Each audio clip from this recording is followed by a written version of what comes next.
We were a people defined by a single word, almost. For 1,000 years, we had been almost home.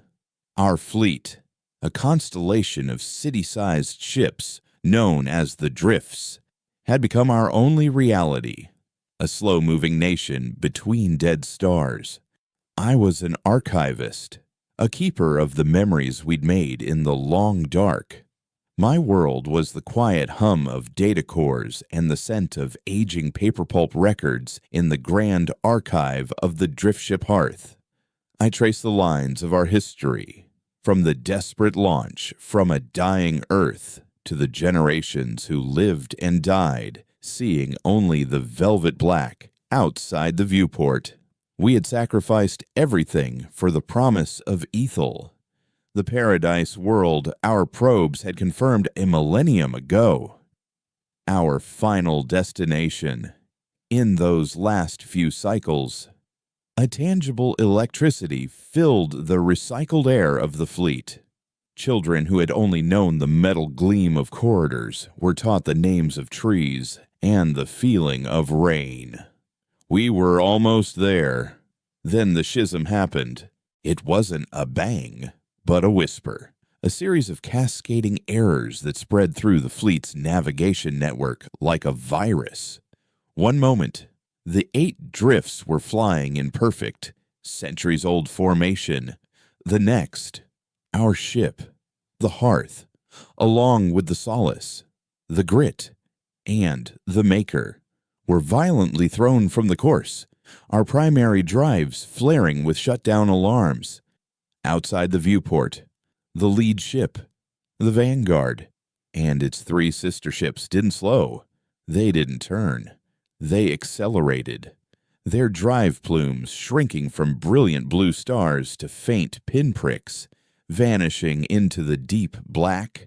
The fleet-wide comm channel, a constant babble of traffic and life for 1,000 years, filled with a sound I had only ever read about pure static. The official story, cobbled together from corrupted data logs and panicked bridge recordings, was a tragedy. A catastrophic navigational surge, a 1 in a billion anomaly. We were the unlucky half, thrown into the graveyard of an uncharted system with a dying red dwarf for a sun. The lucky ones, the Vanguard and its cohort, had been propelled forward, unable to stop. Forced to continue on to Ethel alone, they sent a final garbled message, full of regret and sorrow. We listened to it in the cold silence of our darkened mess halls, our hope curdling into a slow, gnawing despair. That was their story, the lie they built their new world upon. My world, the archive, was devastated. The violent course correction had shattered data crystals and ruptured coolant lines. I spent weeks picking through the wreckage of our own history, trying to salvage what I could. My grief, a cold, heavy stone in my gut. It was during this salvage that I found the truth. Buried in a shielded sub-protocol, a black box designed by the first-generation crews, was a single, uncorrupted log file. It contained the original directive, sent from the Vanguard's bridge just moments before the schism. It wasn't a distress call.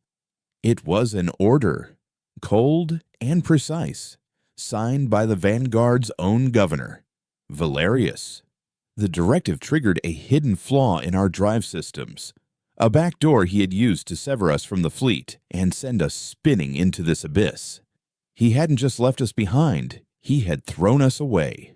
The log included the justification Ethel's resources were less than projected, not enough for 8 ships, but perhaps enough for 4.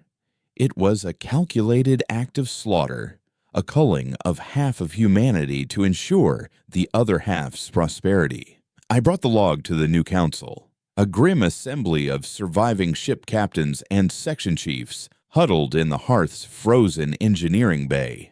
I watched their faces as the truth played out on the flickering screen shock. Disbelief.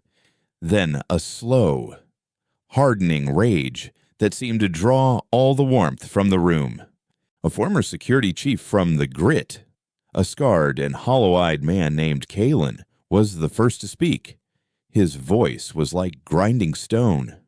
"We find them," he said, his knuckles white on the table, "and we burn their paradise to the ground." That was the moment the remnant was born. Not in a formal declaration, but in that shared, murderous silence. We weren't soldiers. We were farmers, engineers, doctors, and one very determined archivist. The Vanguard had the fleet's only true warship, the Aegis. They had the numbers, the resources, the stable world. We had 4 crippled ships, dwindling supplies, and the truth. We couldn't fight them with weapons, so I proposed we fight them with memory. My first plan was small. A proof of concept. The Vanguard believed us to be dead, a tragic footnote in their glorious founding story.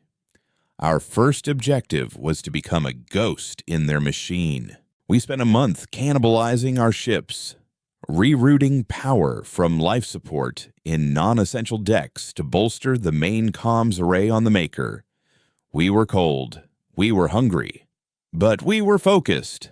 I spent every waking moment digging through the fleet archives I had managed to save, cross-referencing old schematics and forgotten communication protocols from the early days of the voyage. The first generation had been paranoid. They'd built redundancies on top of redundancies, including an experimental deep-range comm relay that used quantum entanglement. It had been abandoned centuries ago as too unstable, but the hardware was still there, dormant. We brought it back to life. My target was specific at the Central Immigration Archive on Ethel, the one recording the official history of their arrival. I wrote a simple, malicious code, a whisper of a program that would insert a single, unauthorized file into their pristine records. The file contained nothing but a list of names, 10,000 names. The complete manifest of the Hearth, the Solace, the Grit, and the Maker.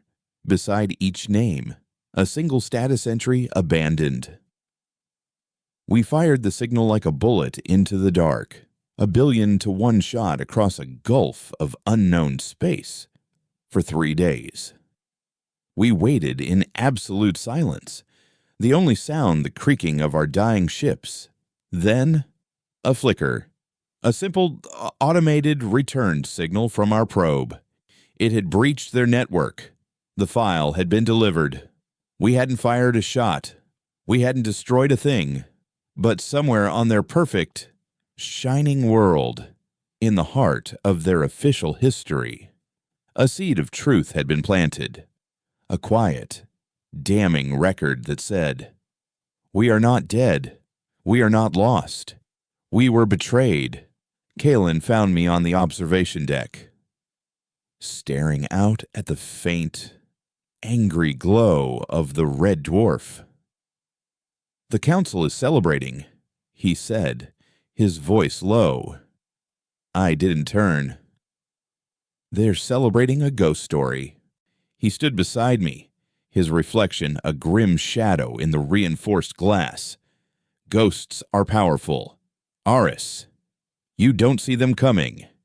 You can't shoot them. All you can do is be afraid." He was right. We were no longer survivors. We were a reckoning waiting to happen. In that moment, watching the dying light of a forgotten star, I felt the last of the archivist I once was fall away, replaced by something colder, sharper, and infinitely more patient. The lie had given them a paradise. The truth would turn it into a tomb.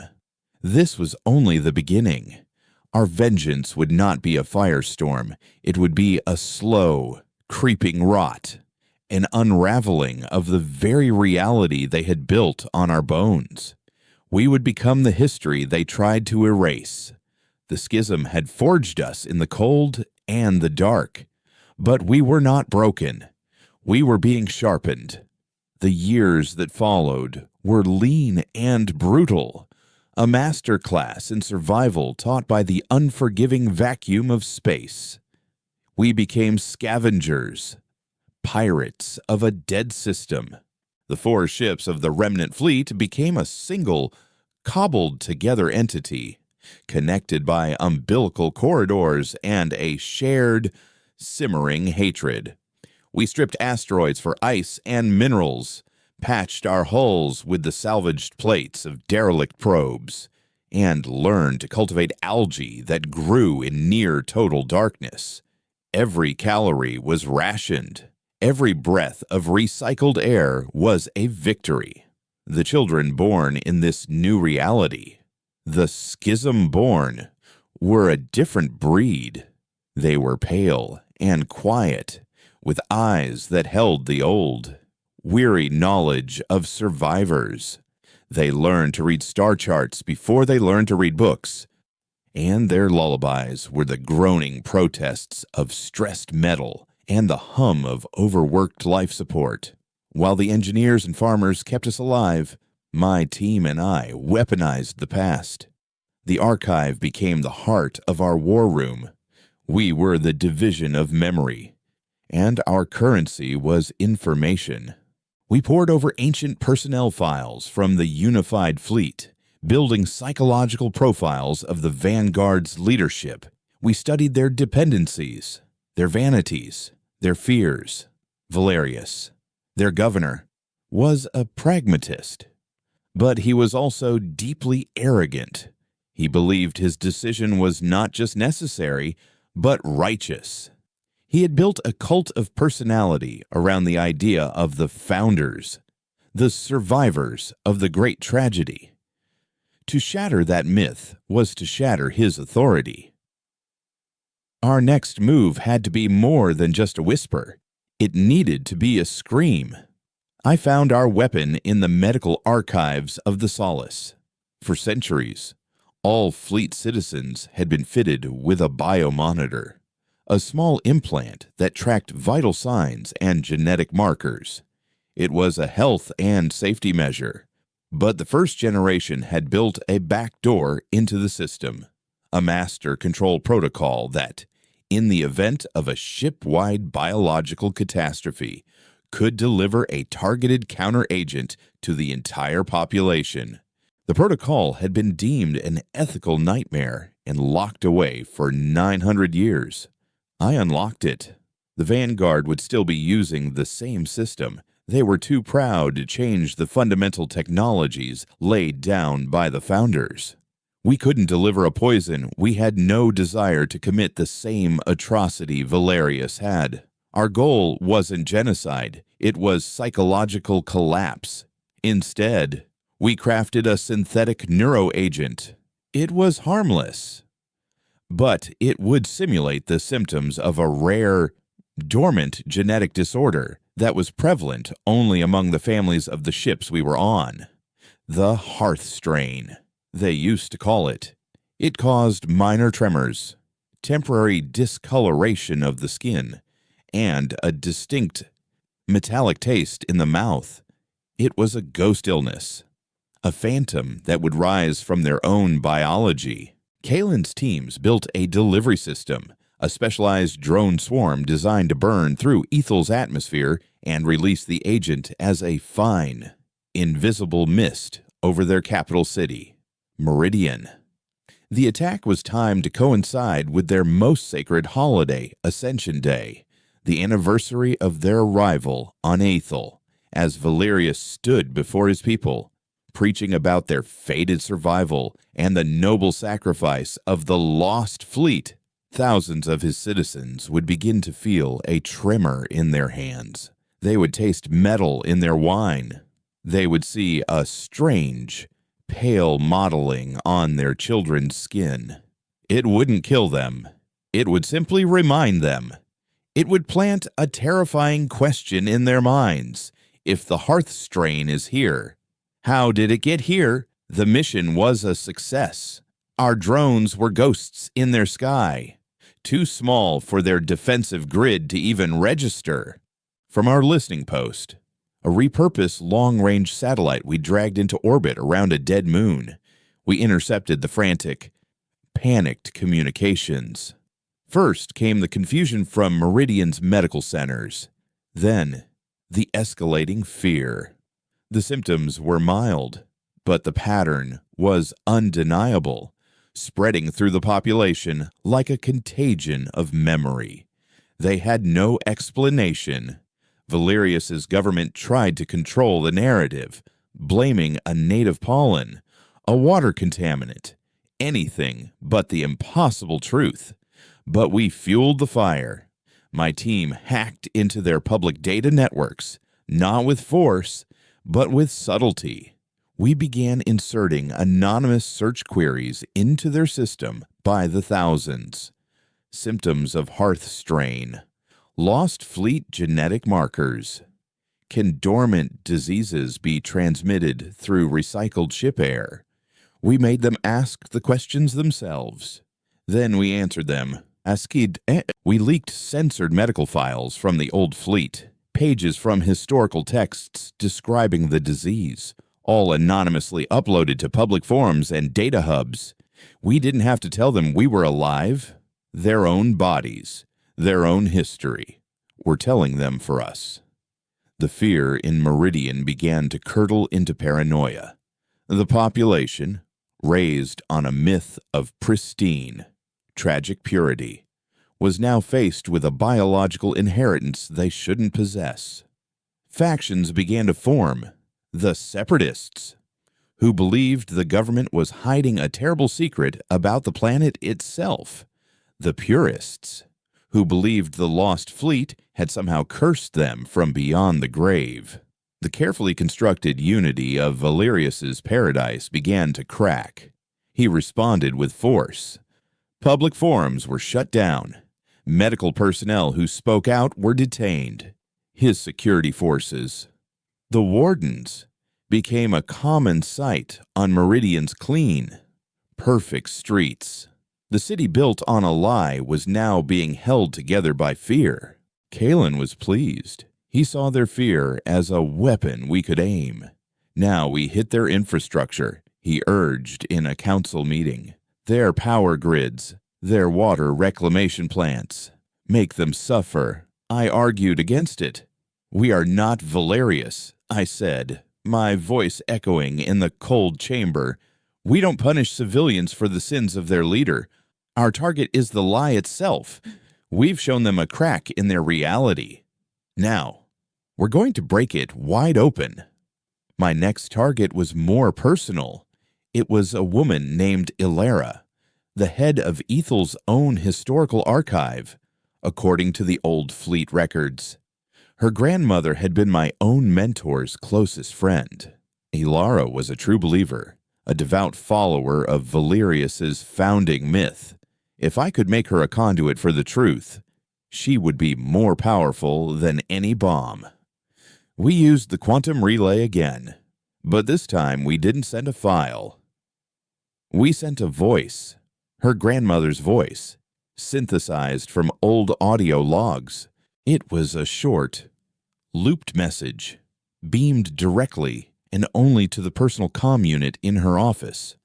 The archive is incomplete. The ghostly voice whispered, "He lies about the stars. He lies about the dead. Check the original drive logs. Check the black box." It was a gamble. It could expose our methods, lead them back to our signal. But I was betting on something stronger than technology, a granddaughter's love for a memory. For a week, there was nothing. Then, our listening post picked up a surge of activity from Ethel's deep space network. Someone was trying to access the sealed military archives of the Vanguard, specifically the telemetry data from the days surrounding the schism. Ilara was digging. Valerius's perfect world was about to be undone, not by an army, but by a curious librarian. The remnant had become a disease in their system, a relentless, intelligent plague of memory. And I, the quiet archivist from a dead ship, had become its architect. The satisfaction I felt was cold and absolute, as pure and unforgiving as the vacuum just beyond the hull. The signal was a data burst, raw and unencrypted. A final desperate scream from Elara's terminal inside the heart of the fire. It slammed into our receivers with the force of a physical blow. There was no time for finesse, no layers of code to hide it. It was simply the truth, thrown into the void. My team scrambled to decode the packet, their faces grim in the flickering light of the comms hub. What appeared on the main screen silenced the entire room. It was the complete, unredacted black box file from the Vanguard.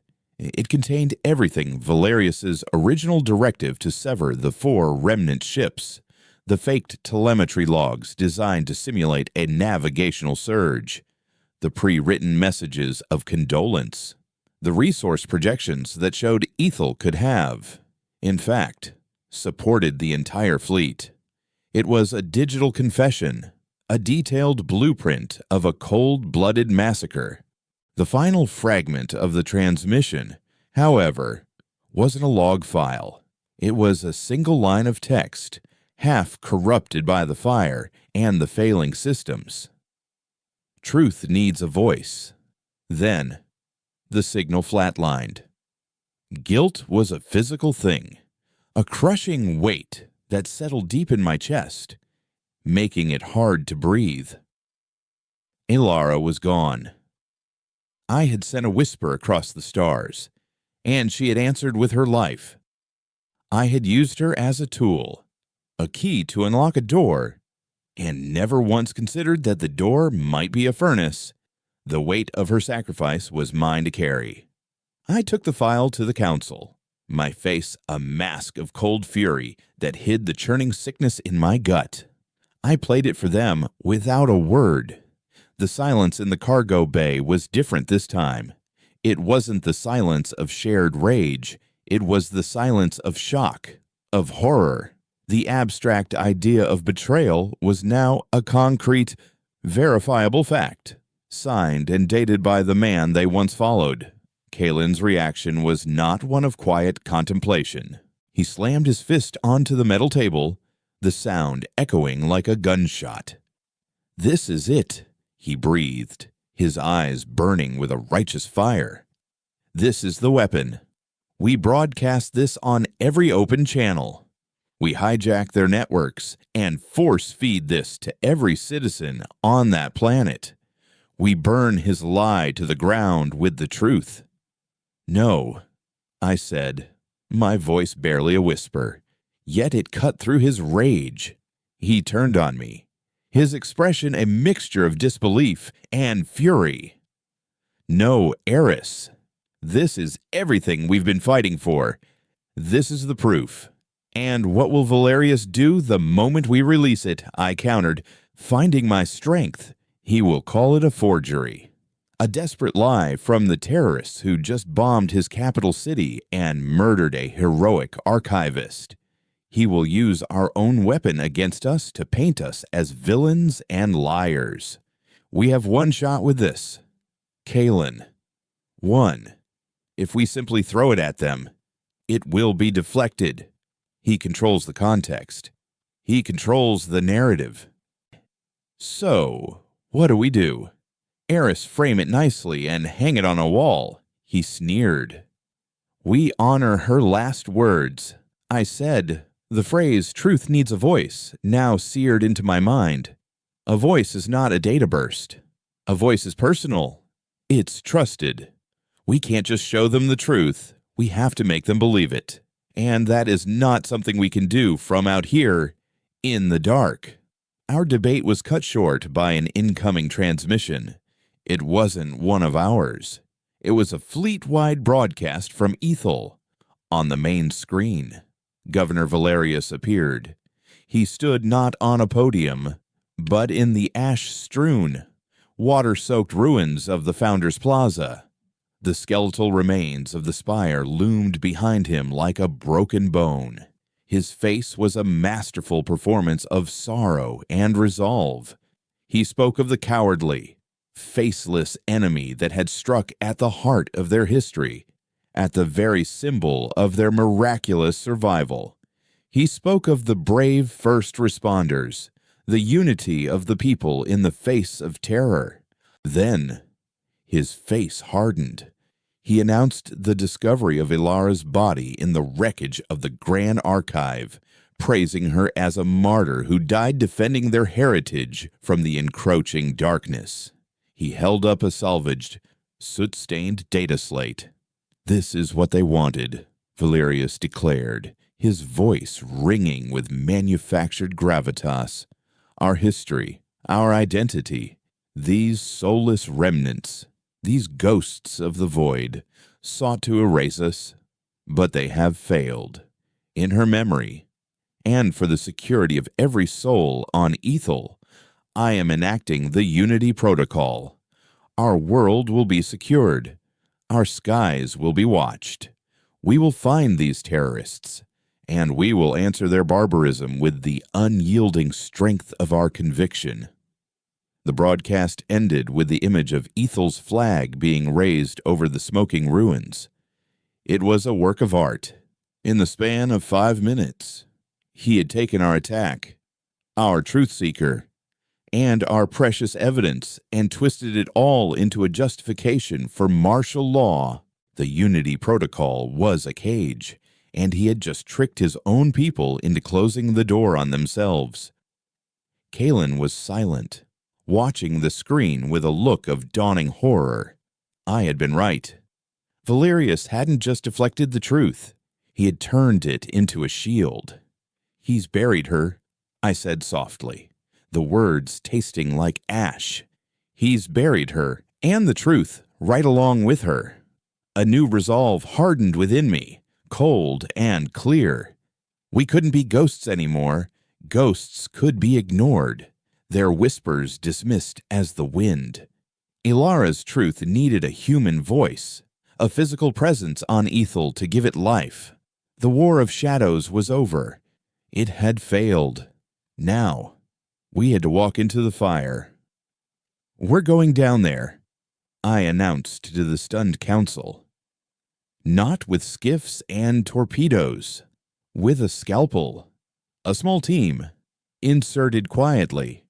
We can't start a revolution from orbit. We have to find the people Valerius is now oppressing, the families of the detained medical staff, the academics he's silenced, the soldiers who are starting to question why their new orders are to police their own neighbors. We find them. We give them the proof. We help them find their own voice. We will not be the army that saves Ethel. We will be the spark that helps Ethel save itself." It was the most dangerous idea I had ever proposed. A suicide mission into the heart of a world that now saw us as monsters. The council was silent, the weight of the decision pressing down on them. To my surprise, it was Kalen who broke the silence. He looked at me, his eyes stripped of their earlier rage, replaced by a grim, weary understanding. "He's right," he said, the admission seemingly costing him a great deal. "He's right. Whispers from the dark didn't work. A punch from the dark didn't work. We go in. But not just you. Eris, you're the voice, the brain. You'll need a fist." He jabbed a thumb at his own chest. "I'm leading the insertion team. My people. My responsibility." For the first time since the schism, we were in complete agreement. Our methods were different, born from different pains, but our destination was now the same. We would not let Ilara's sacrifice be the end of the story. It would be the beginning. The remnant fleet, the scavengers of a dead system, began to prepare for its most audacious mission yet. We would not be sending a message or a weapon. We were sending ourselves. The archivist and the soldier, descending into the gilded cage their enemies called Paradise, to see if a single spark of truth could still burn a world down. The belly of the Whisper was a cramped, cold coffin. For 3 weeks, the 5 of us lived in the space between repurposed fuel tanks and the newly welded stealth plating of the repurposed survey skiff. Kalen, our leader, moved with a grim economy of motion, his presence a dense knot of controlled violence. His 2 hand-picked specialists, Anya, a pilot with nerves of spun steel, and Ren, a slicer whose fingers danced over holographic interfaces like a concert pianist, were quiet and efficient. Cora, our medic and a schism-born who had never known a stable gravity field, was constantly checking her supplies, her focus absolute. And then there was me, the archivist, the man of words and memories. My only weapon, a hardened data slate containing Ilara's final damning gift. My guilt was my fuel. Her name was a silent mantra I repeated in the dark as we fell toward Ethel. The Unity protocol was a web of overlapping sensor grids and patrol drones that Valerius had woven around his world. Getting through it was Anya's masterpiece. She flew the Whisper not like a ship, but like a falling leaf, riding gravitational eddies, using asteroid fields for cover, and making microburns that were indistinguishable from background radiation. Ren was her co-pilot, a ghost in the machine, feeding their network a steady stream of false telemetry, making us a phantom echo, a sensor ghost that was always somewhere we were not. The final descent was the worst. We came in on the planet's night side, a dead stick drop through the upper atmosphere, our hull glowing a terrifying cherry red from the friction. Every groan and pop of the metal a potential death sentence. We landed in a place the archives called the Rust Grin, a long-abandoned strip mining operation in the northern highlands, a jagged scar on the planet's face that Valerius's pristine society had conveniently forgotten. The moment the hatch hissed open, the reality of Ethel hit me. The gravity was a physical weight, a constant, wearying pressure my shipborne bones protested. But the air was alive. It was thick with the scent of pine and damp rock and 1,000 things I had no names for. I stumbled out onto the coarse, reddish soil and looked up. For the first time in my life, I saw the sky not through a viewport, but as an infinite, crushing velvet dome, peppered with the sharp, unfamiliar light of alien stars. It was beautiful, and it was terrifying. Paradise felt like a prison of open space. Our first week was spent in hiding, acclimatizing, and gathering intelligence. Ren's drones, tiny, insect-like machines, flew silent patrols, tapping into Meridian's public data network. The city was just as Valerius had promised, secure. Wardens patrolled every major intersection, their polished black armor a stark contrast to the city's bright, optimistic architecture. Public announcements looped on comm points, reminding citizens that vigilance was unity, that suspicion was safety. He had turned a world of pioneers into a world of informants. This was the peace they had been given in exchange for the truth. Our first target was a man named Jorik. According to the old fleet records, his wife, Lena, had been one of the lead geneticists at Meridian Medical. According to the leaked Warden reports Ren had managed to capture, she had been one of the first to be detained for spreading dissent after the Hearthstrain outbreak. Jorik was now a ghost himself, a man whose life had been hollowed out. He worked as a low-level water reclamation technician in the city's underlevels, a position of no importance, which made him the perfect place to start. He was a man with nothing left to lose, who just didn't know it yet. Getting to him was Kalen's operation. We moved at night, using the labyrinthine maintenance tunnels that networked beneath the gleaming city. The air down there was thick with the smell of ozone and recycled water, a familiar scent that was almost comforting. Kalen moved like a shadow, his hand signals guiding us through the darkness, while Anya and Cora guarded our rear. We found Yorick's small apartment in the lower residential block, a place where the bright promise of Meridian began to fade into a grimy, functional reality. Kalen and his team secured the perimeter, disabling the surveillance monitor on his door with a burst of localized static. I was the one who knocked. It felt strangely archaic, this simple act. When the door slid open, the man standing there was a husk. His eyes were hollow, his face etched with a fear so deep it had become a part of his bone structure. He saw me, a stranger in a dark, functional jumpsuit, and his first instinct was to slam the door. Kalen's foot stopped it. "We aren't here to hurt you," I said, my voice steady, holding up my empty hands. "I'm here to talk about your wife, about Lena." His fear sharpened into a new, more dangerous emotion, anger. "Who are you wardens, here to finish the job?" "We're the people you've been taught to hate," I said, stepping inside as Kalen silently closed the door behind us. "We are the remnant." Yorick flinched as if I'd struck him. "The terrorists," he whispered, backing away. "The ones who bombed the plaza. It's your fault she's gone. We destroyed a monument built on a lie." "Yorick," I said, my voice softening. "Valerius took your wife because she was trying to tell the truth. I know, because I'm the one who gave her the questions to ask." The guilt twisted in my gut, but I pushed it down. This was not about my penance. It was about his liberation. He shook his head, refusing to believe. "Lies. You're trying to—" I didn't argue. I pulled the data slate from my jacket and placed it on his small kitchen table. I activated it, the screen casting a cool blue light on his pale face. I didn't show him the whole file.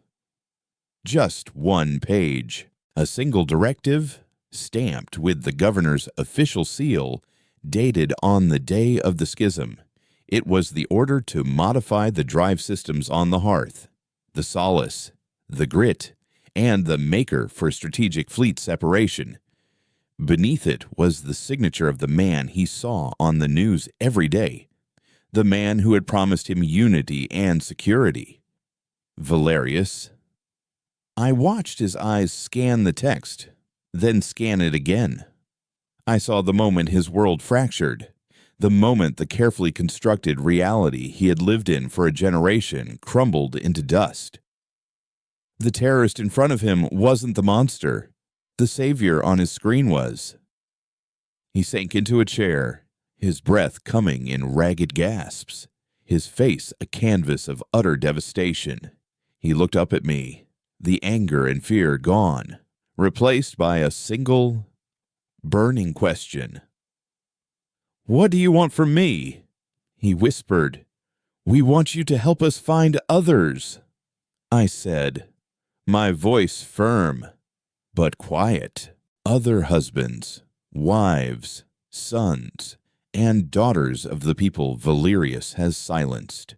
Scientists, academics, soldiers, anyone who has a reason to doubt the official story. You are our first voice. Yorick, we need you to help us build a choir." He stared at the data slate, at the signature that had condemned half of humanity and destroyed his own life. The fear was still in his eyes, but beneath it, for the first time, I saw a flicker of something else, a spark of defiance, a ghost of the man his wife must have loved. "They watch everyone," he said, his voice barely audible. We can't talk. We can't meet. We don't have to, Ren said, stepping forward from the shadows. He placed a small, metallic disc on the table, no bigger than a coin. This is a whisper node. Stick it to any public terminal, and it creates a closed, untraceable network that piggybacks on the main system, a shadow net. You won't be talking to us. You'll be talking to each other. Jorik looked from the node to my face, his decision hanging in the balance. Outside, the sounds of the city hummed, oblivious. In this small, dim room, a revolution was being born, not in fire, but in the quiet, shattered heart of a broken man. He reached out a trembling hand and closed his fingers around the whisper node. Tell me their names, he said. The ones like me. I'll find them. The shadow net grew like a mycelial network in the dark, invisible soil beneath Meridian's gleaming streets. Jorik was the catalyst. He didn't approach people with grand speeches or damning evidence. He started with whispers, a shared glance of grief at a ration depot, a quiet question in a crowded transport tube. Did you know Lena, he would ask. She was asking questions. It was a simple, powerful seed. Those who recoiled were left alone. But those whose eyes flickered with a shared pain, a shared anger, were given the address of a dead drop, a hollowed-out service panel in the lower levels where Ren had hidden the first whisper node. From that single point of contact, the network began to spread. Jorik found a disgruntled ex-warden whose partner had been reassigned to a re-education camp for questioning the official Plaza bombing report. She found a group of university students whose professor of pre-schism history had vanished after his lecture notes were confiscated. They, in turn, found others. Each new member was a voice Valerius had tried to silence, now connected in a chorus he couldn't hear. They didn't call themselves a resistance. They called themselves the Echoes, for they were the returning voices of the lost and the disappeared. My role shifted.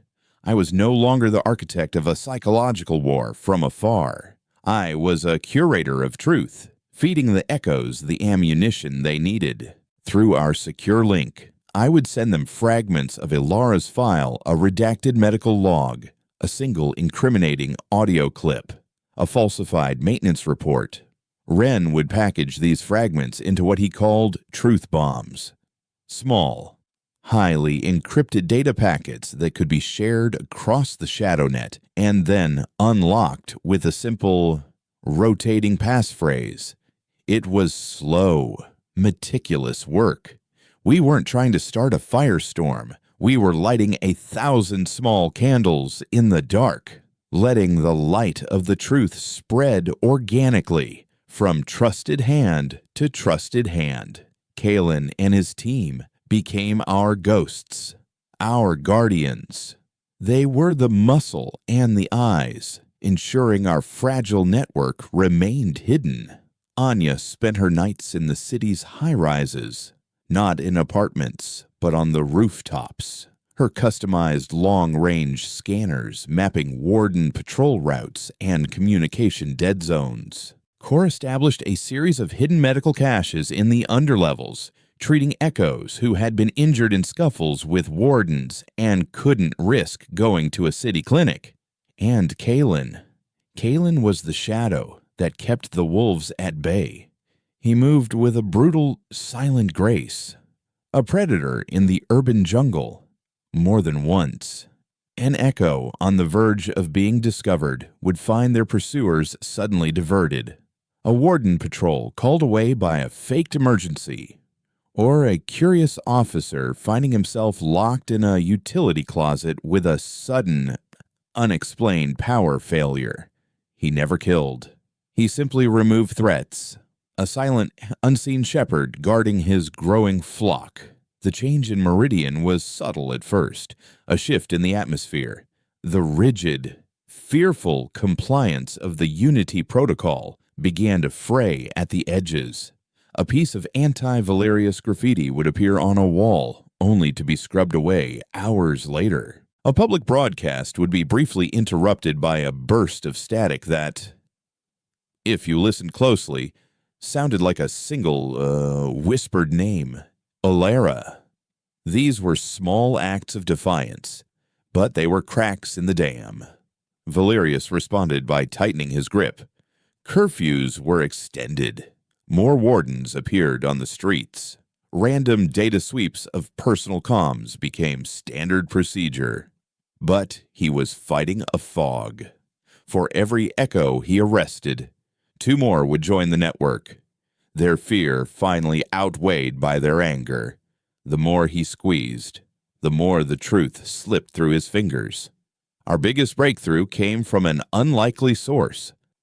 An elderly man named Silas, a retired fleet engineer who had served on the Vanguard's bridge crew during the Schism.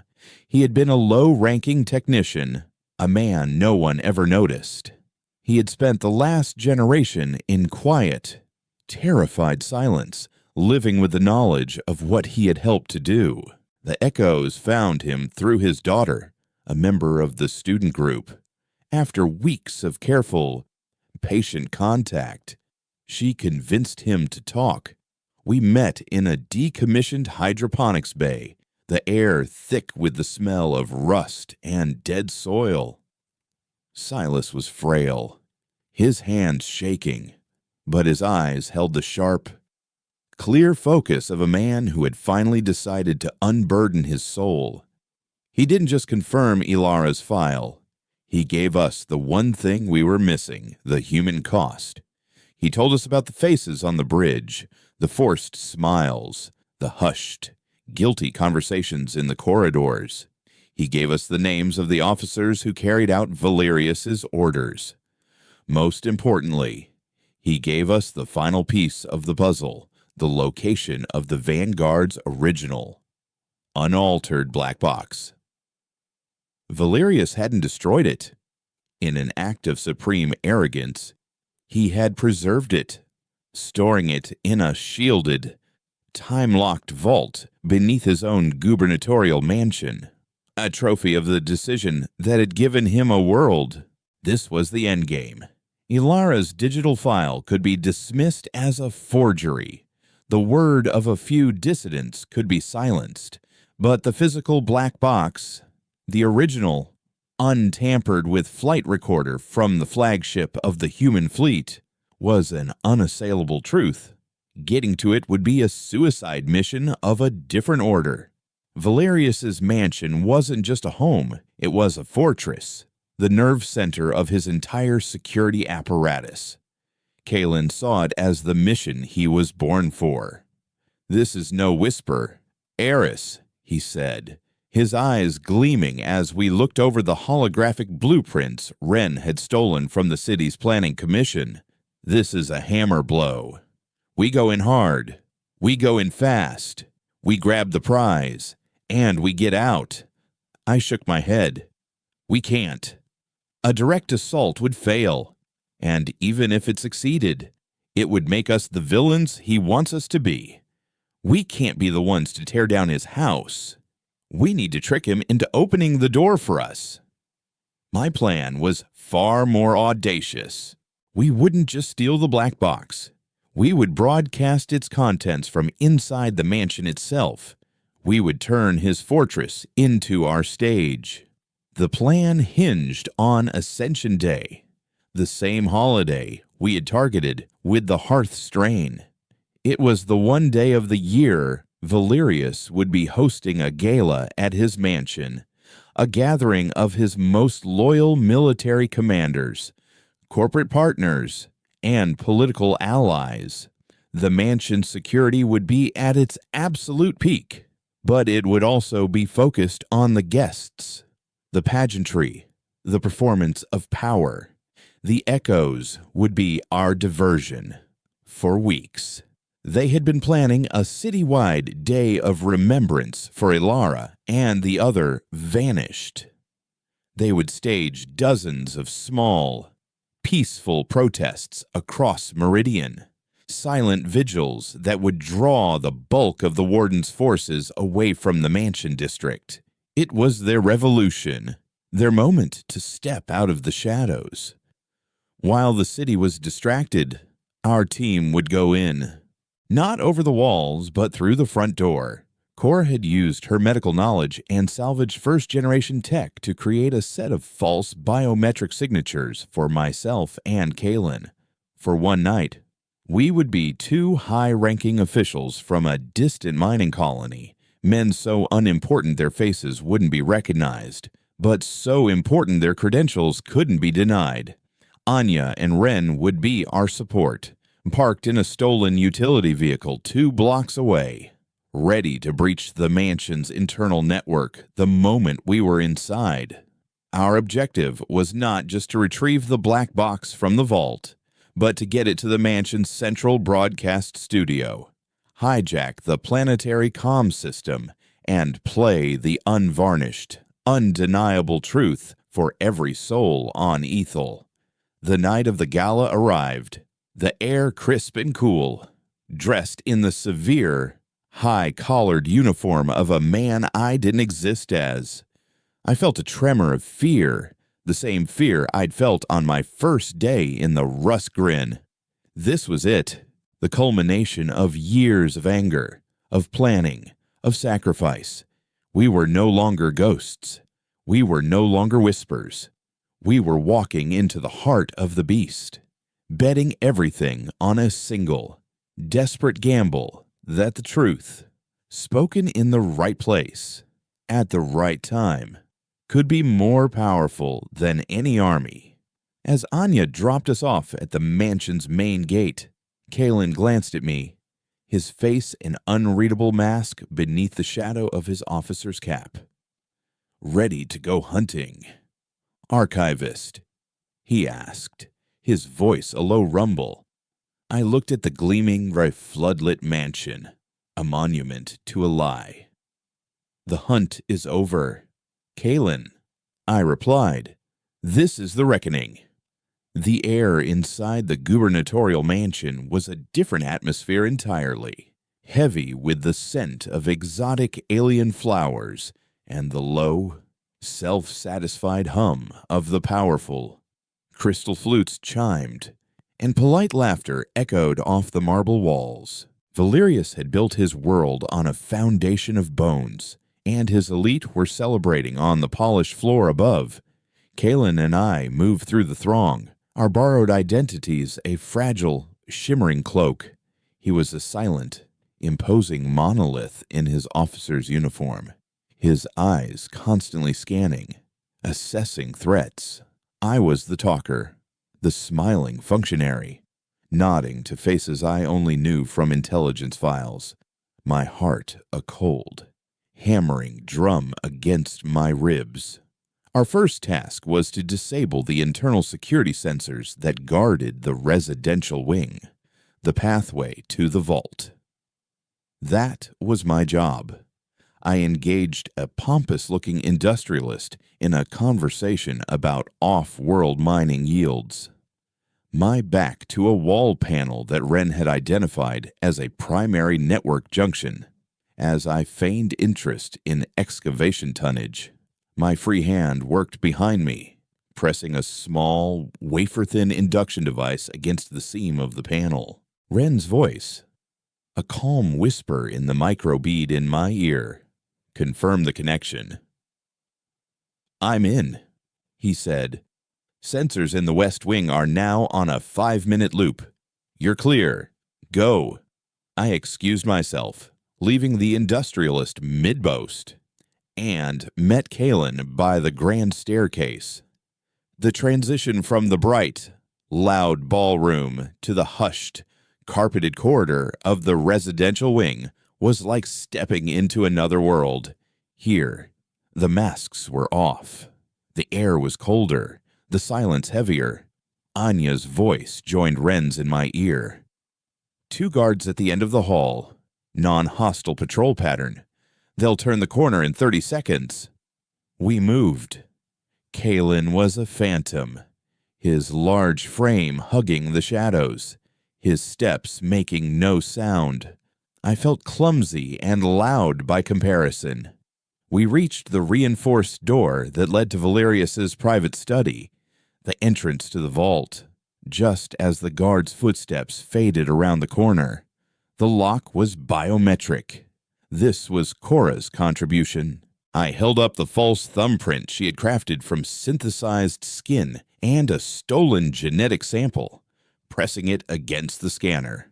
For a heart-stopping second, nothing happened.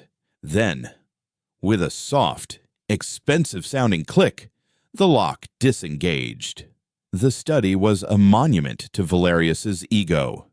A massive desk of polished black wood, walls lined with rare books, and a single, floor-to-ceiling window that looked out over the glittering expanse of Meridian. Behind a large, abstract painting was the vault. Silas's information had been perfect. Kalen got to work on the physical locking mechanism, his powerful hands surprisingly delicate as he manipulated the tumblers. My job was the electronic countermeasure. Ren fed me the code sequences, a dizzying dance of numbers and symbols that I typed into a hidden keypad. Almost there, Ren whispered. He's got a feedback loop. If we trip it, it'll wipe the vault's contents and sound every alarm in the building. My fingers froze. The fate of our entire mission, the weight of every life lost, rested on the next few keystrokes. I took a breath, steadied my hands, and entered the final command. The system went dead. A green light glowed above the vault door. Kalen gave a final, satisfying turn, and the heavy door swung open. Inside, it was cold and dark. And there it was, a single black box, resting on a pedestal like a sacred relic. It was smaller than I expected, its surface scarred from its time in the void. It felt warm to the touch, humming with the contained energy of its long-held secret. I had it. After all this time, I held the truth in my hands. Time to go. Kalen grunted, already moving to the door. No, I said, my voice firm. Phase 2. His head snapped back to me, his eyes wide with disbelief in the dim light. Eris, we have it. We get out now. That was the deal. The deal was to end this. I shot back, clutching the box to my chest. If we walk out with this, we're just thieves.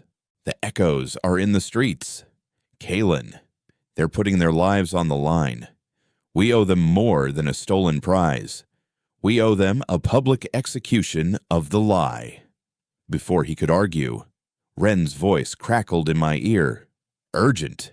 Eris, move. The loop is resetting. You've got 60 seconds before the system comes back online and flags the vault breach. There was no more time for debate. I ran from the study. Kalen right behind me.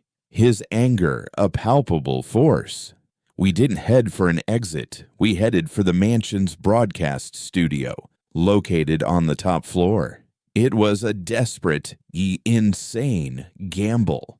As we raced up a service stairwell, alarms began to blare throughout the mansion. The party was over. The studio was small, utilitarian, and, thankfully, empty. Shouts and the sound of running boots echoed from the hallway. Kalen slammed the door shut and engaged the magnetic lock. This is a tomb. Eris. He snarled, drawing his sidearm.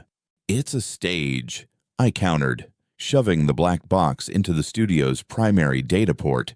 The system recognized it immediately. Ren, I'm connected. Can you give me the network working? Came his strained reply. He's got firewalls I've only read about. Anya is creating a massive power surge in the East Quadrant to draw their tech teams away. Buy me a minute." A heavy thud rattled the door. The wardens were here. Kalen took a position beside the door, his weapon steady. "They're cutting through," he said, his voice grimly calm. He was no longer a ghost. He was a soldier, ready to make his last stand. "I need that minute." "Ren," I yelled into my comm. On the main monitor, I could see the city. The feeds showed the Echo's vigils being brutally broken up by Warden riot squads. Tear gas flooded the plazas. Citizens were being beaten. They were losing. We were their only hope. "Got it," Ren shouted, a triumphant edge to his voice. "The planetary broadcast is yours. Eris, for about 90 seconds, make it count." Sparks flew from the door as a plasma cutter sliced through the metal. I looked at the main console. A single, blinking icon read, "Live." I took a deep breath. The smell of burning metal filling the room. I was no longer a curator, a soldier, or a ghost. I was a voice. Alara's voice. Jorik's voice. The voice of every soul that had been cast into the dark. I began to speak. My voice broadcast to every screen, every comm unit, every loudspeaker on the planet. "My name is Eris Thorn. I am an archivist of the drift ship Hearth." As I spoke, I played the first file from the black box, Valerius's cold, clear voice issuing the order for the fleet separation. "For a generation, you have been told a lie," I continued, my voice gaining strength. "You were told we were lost. We were not lost. We were abandoned." The door exploded inward. A warden in full riot gear stepped through. Weapon raised. A single shot from Kalen's pistol sent him staggering back. Two more tried to push through. Kalen met them at the doorway. A furious, roaring bulwark of flesh and fury. I kept talking, playing the audio logs, the faked messages, the telemetry data. The truth, raw and undeniable, flooded the airwaves. "The man you call governor is a murderer. The paradise you live in was purchased with the lives of half of humanity. He told you we were terrorists. The only terror is a lie that has lived for too long." The final file I played was a simple crew manifest of the 4 lost ships. 10,000 names, scrolling slowly up the screen as I read them aloud. It was a funeral dirge for a forgotten people. I felt a searing pain in my shoulder as a lucky shot from the hallway clipped me, sending me stumbling back. Kalen was down, overwhelmed by sheer numbers. Wardens poured into the room, their weapons trained on me. I looked past them, at the monitor, at the names still scrolling. My job was done as they dragged me from the room, bleeding and exhausted. I could hear a new sound rising from the city outside. It wasn't the sound of sirens or tear gas canisters. It was the sound of voices, thousands of them, millions. A roar of anger, of grief, of revolution. They weren't chanting my name. They were chanting the names from the list, the names of the abandoned, the forgotten, the remnant. The truth didn't need a voice anymore. It had found millions. I was taken, but we had won. The lie was dead. The reckoning was complete. Whatever came next, a trial, an execution, a civil war, it would be built on the bedrock of the truth. We hadn't just stolen a black box. We had given a world back its soul. And as they dragged me through the opulent, chaotic halls of the fallen tyrant, for the first time since I'd looked up at the alien sky, I felt like I was finally home.